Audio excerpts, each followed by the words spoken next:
So Wonder Woman poisons her lookalike with cheesecake to steal her identity.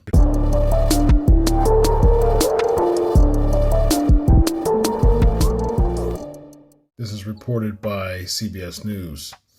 A con woman who tried murdering her lookalike with a poisoned piece of cheesecake, she almost got away with it. And if it wasn't for the sleuthing skills of a private investigator who tracked her down, she might have got away with something much worse too. Why? Olga Tsvyk, so she's a beauty stylist in Queens, New York. She became gravely ill and lost consciousness after her client, Victoria Nasyrova, came to her home and gave her a piece of poisoned cheesecake. Why did she do that? She nearly died in the hospital, by the way. Days later, she came to, when she got home, some of her belongings, including her purse, money, and jewelry, were all gone.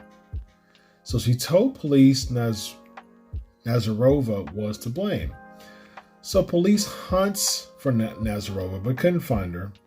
But they had no idea that they weren't the only ones looking. So NYPD detective turned private investigator Herman Weisberg also was looking to find Nasyrova for a different case, and he started to research her online. So he opens up his laptop. He visits Nasyrova's Facebook profile. He studies it, and he finds out that she's sitting in her car that had distinctive white stitching. In the reflection, he noticed from the sunglasses she was wearing, there was some interesting, distinctive white stitching. Also had a distinctive dashboard. This is what Weinberg says. I never look at what people want me to see on these sites. I'm used to looking at everything except for what's supposed to draw your attention in. So this is what Weinberg finds. So him being the detective, he goes into a giant parking lot, start looking to car windows one by one to find the car Nasyrova had been sitting in when the photo was taken. So he was peering for a good hour and thought he found the right one. And now what the dashboard was from a photo and an actual car, which was a Chrysler 300. And then he started to do more private eye work. And on Facebook, Nasyrova had liked and reviewed restaurants in a heavily Russian neighborhood of Brooklyn named Sheepshead Bay. So Weisberg speculated she might be living there. So he's doing some really, really good private eye work. Came up with the address link with the car. When he checked out the apartment building, he realized it looked familiar. He went back to Facebook and noticed it was the same building reflected in Nasyrova's sunglasses. So he checked it out with the surveillance team. So he employed an informal technique he learned during his years at the NYPD. This is what he said. He said, I was in narcotics where you're always constantly chasing people. And when people run, they throw away a jacket or they turn their shirt inside out. Bottom line is, nobody ever changes their shoes.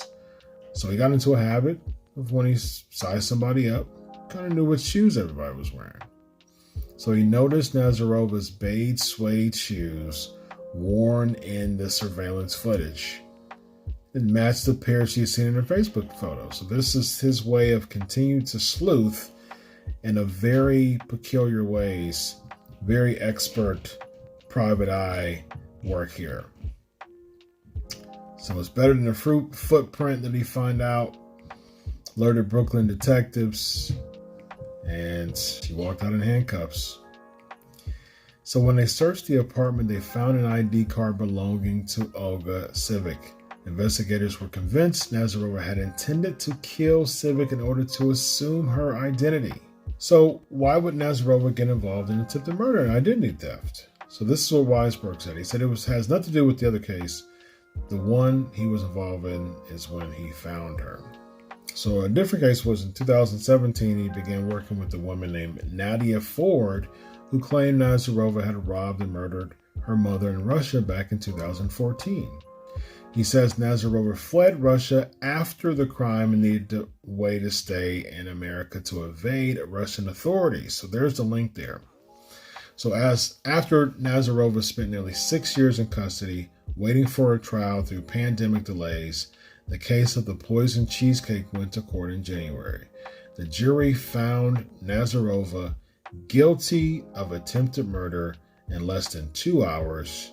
The judge sentenced her to 21 years in prison. After Nasyrova does her time, she could be deported to Russia to face murder charges there.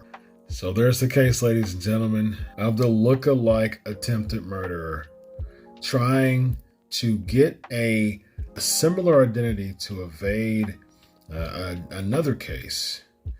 So it looks like she most likely will be deported to Russia.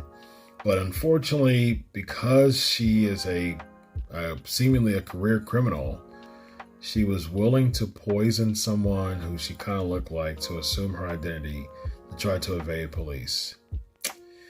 This isn't the first time this has happened, but interestingly, stuff like this happens oftentimes when people don't have a high trace, a high area of trace, not a lot of family or friends that would notice someone's absence. But clearly with this particular case, it wasn't very well thought out of, because this person does have a strong presence, and so clearly people would notice her absence, and they did, which led to her getting to a standpoint of being noticed and it not working out too well for her. Kudos to Weinsberg for being a really, really great private investigator. And that's the type of skills that just you acquire with having some time in the force and noticing some nuanced things that really help the case. So really, really odd story that thankfully didn't turn out to become fatal, but it got the perpetrator, which it should have done.